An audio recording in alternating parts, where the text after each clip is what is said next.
Poverty, a society of people who are hungry. Those with political, whatever intentions, have put the hungry people in the forefront of their battle. And knowing very well that this is what will win them the attention in whatever they are actually pursuing. It is a faceless campaign. It does not have a leader. It is an act of terrorism. It is the Armageddon of hooliganism, never been seen before. It is an act of terror because you are terrorizing people who are unarmed. You are attacking businesses that belong to those who are on the course of being uplifted. This business here in Jabulani is a business that was started by a black man. And the people who work here in Jabulani are the poorest of the poor and black people in Soweto. And that goes for Deep Kloof. And that goes for all other businesses that have been attacked. In Alexander, the Pan-African mall that has been attacked, that mall was opened by me and President Zuma, and as well as Nomvulo Mkonyane and Paul Mashatile. And that mall has been brought down and attacked at night. So when you attack these places, you are not attacking the pocket of anyone else except impoverishing our people. When you attack bakeries that bring food into Soweto, you are attacking the plight of the poor, because people now don't have bread, because all the companies that are transporting food into the townships have been attacked, and that bring food have been attacked. The shops have been closed, and then they affect our people. And in this instance, we must understand who does this actually affect. It affects the pocket of the people who don't have. And when we come here, it's not a helicopter view, it's to live the reality. And when I conclude, I wish to thank everybody, in particular the taxi industry, who have taken a stand to say they will not be part to something that they don't know, they don't understand. I know for a fact that taxi industry, when they take a stand, they will not dilly-dally, they will take a stand clear that we are against this and that. This mall is linked with the taxi industry that ferries our people on daily basis. And if you kill this mall, you are killing the business and the black business in this particular area. And that is what has happened. If I'm poor, I'm living nearby here, I'm not working, I'm told that Kukwavula's Buke, there is a mall next door, and then everything else, and so people are looting, definitely I'm going to join. And the people who have joined this looting are innocent people. And majority of South Africans are not for this looting and vandalism. They simply get out of their hood where they stay simply because they think that there is something that they can get and all of that.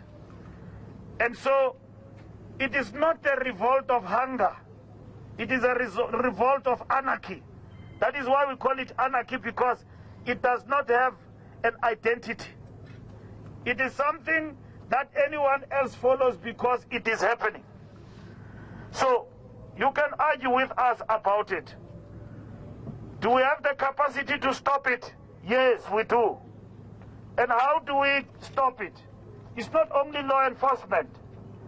It is also a partnership between the people and law enforcement. And that our people must partake in the movement of saying no looting I'm going to undertake, because it has got dire consequences for the country and for myself. So this is something that affects not only me or anyone else or government, but it affects your own self. And we must not partake. Law enforcement cannot do it alone. And you can see that police have actually been overwhelmed by these activities. And nobody was ready for this sort of anarchy in the Republic.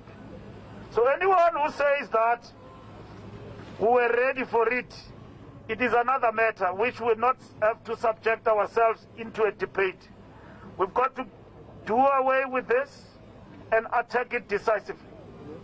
And we thank everyone who is part of this movement, because we don't believe that it will die now and tomorrow. For wherever it rears its ugly head, we must collectively attend to it.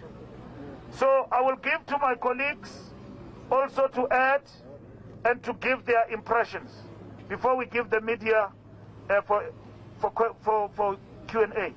Lamula?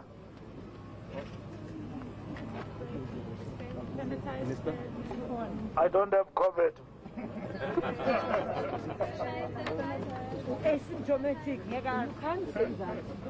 No, you can't be asymptomatic. Thank you very much.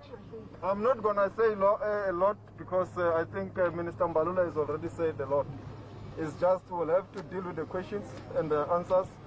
I just want to acknowledge the community there, and Lux, who were with him in Maponya and is also here, mobilizing society and the community to come and clean, but also to protect whatever is left of this mall.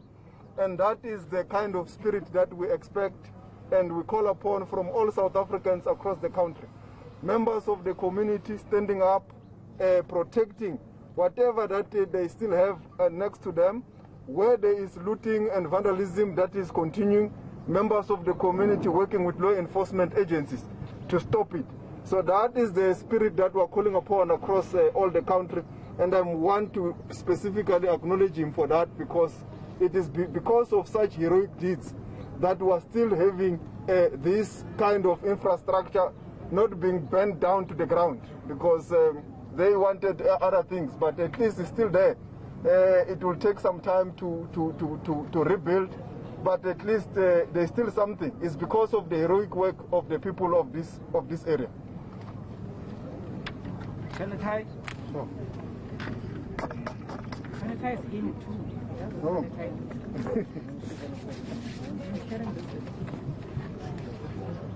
Close.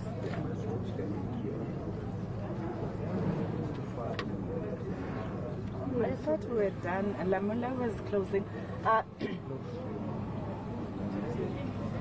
Let me take the opportunity to join what my colleagues have spoken about, to say we appeal to everyone. As Minister Mbalula said, none of us knew what was happening until it happened. Now all we are pleading with is that all those young girls and young boys that are being exploited to come and vandalize the malls, they must refuse to be used by people who do not want to be shown. Minister Mbalula earlier indicated that the people that are causing this destruction, they are faceless. But reality is that we know that they have faces. All we need to do is to expose them, and if they are bold enough, they must come out and challenge whatever issue that they have. As government, as we have said, we appeal for calm from everyone, but most importantly, let us all be responsible citizens and obey the law, protect the journalists that are continuing to expose the rot that is being driven by those that want to destroy our country. But at the center of it, let's protect our country with everything that we have, working hand in hand with the law enforcement agencies. Thank you so much. Minister Kubayi has not spoken. Kubayi. Kubayi.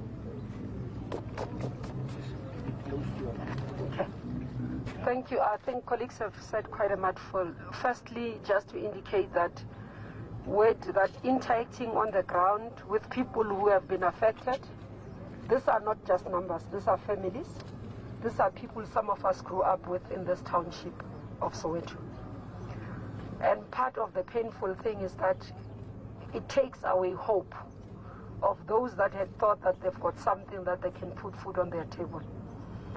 So part of the issue and the feedback you get is that there are kumbis, there are bakis that are ferrying people from one mall to the other to destroy. And I think most of us are asking, because this doesn't happen, Kokasiaroni. How did it happen? And why are we allowing it to happen? But I think one of the things that encourages me as comrades in the zone, I'll say that, members of Sanko, who heard that we will be coming and reached out to say they've started a cleaning campaign. They requested support in terms of bringing equipments that will help them to clean. And my appeal to each and every one of us who can be able to lend a hand, let's do so that we can help rebuild our townships. Let's do so to help to rebuild our country. Where there's been damage, I saw on Facebook, where people are starting to say, I've got this equipment, I can help to clean. Another one says, I'm a mechanic, I can help to do. This is the spirit that South Africans we are known to be of, and we are known of Ubuntu. I think that's a rallying call that started by South Africans. All of us, let's join hand. Whether you have 100 rand, whether you have 50 rand, if you can be able to buy a broom and drop it off where you're seeing people are cleaning.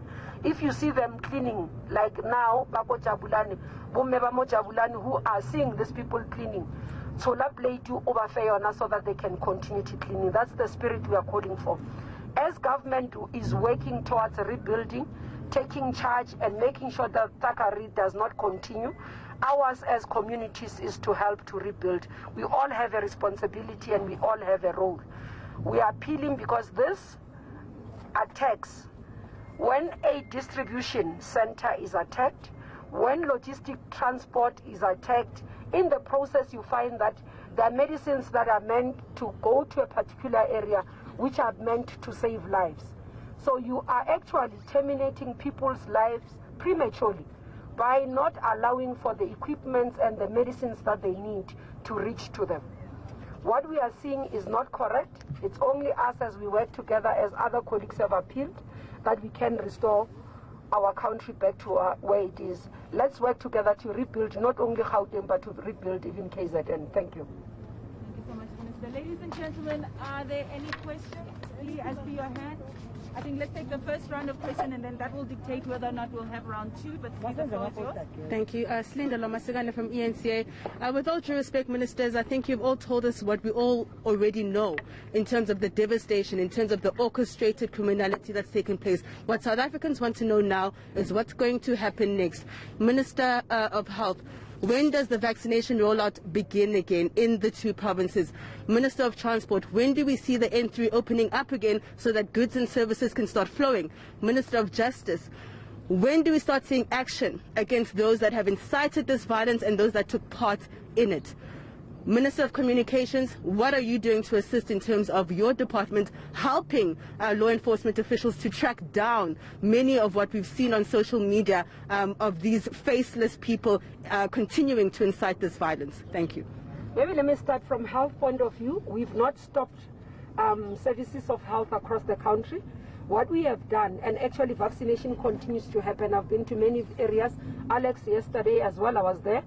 Vaccination happens. Where we were affected, for example, in Alexander, where I went, it's just that the reduction of numbers because people were not able to. In KZN, the report I have is that we have major parts of our facilities opened, operational.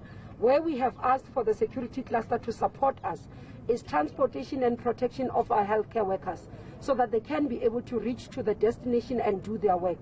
Where we reduced in terms of vaccination is mainly in the major areas where we were affected. For example, your pharmaceuticals, your clinics, your discounts that operates in malls because they were destroyed. And we are every day looking at where we can. We have issued a statement yesterday to say those who are due for vaccination, look at our site, because daily we are issuing a statement that has a list of areas that are affected. So we have not completely. All other provinces, by the way, their continuing health systems are running. It's only parts of Gauteng, in terms of Soweto and Ekurhuleni, that has been affected. But today we can confirm, except for the malls, We can confirm that in the public sector, everything is running operationally fully. In terms of KZN, we are back on track. It's only 3 areas, eThekwini, within the Pietermaritzburg area, and also we worried about Umgungundlovu, but now we are back operating, so we are monitoring consistently.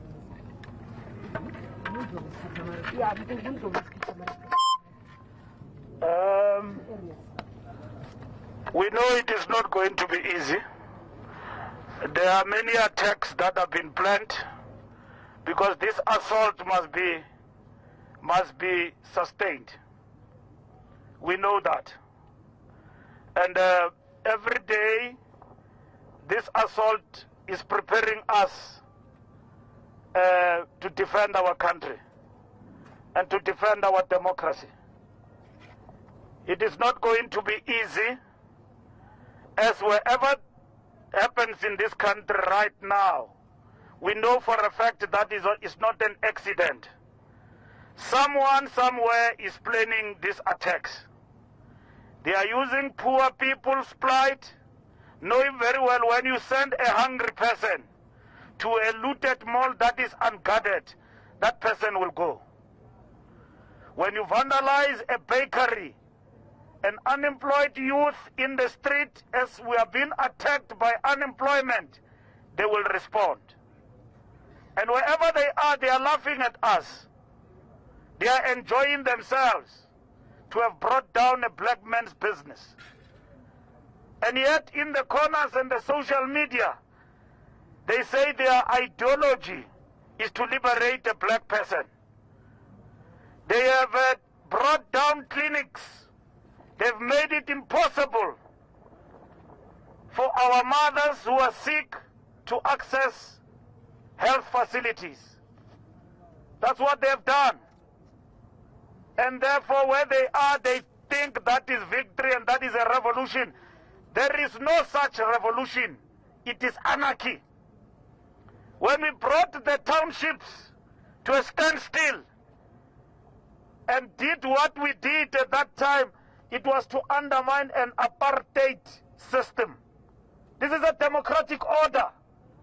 You may be unhappy wherever you are about this and the arrest and so on, as you purport to be against the former president. But the answer to it is not anarchy. And I want to tell them that we are not about to surrender to anarchy, to vandalism, to hooliganism. We will protect our people. And working with our people is very important in every corner of South Africa.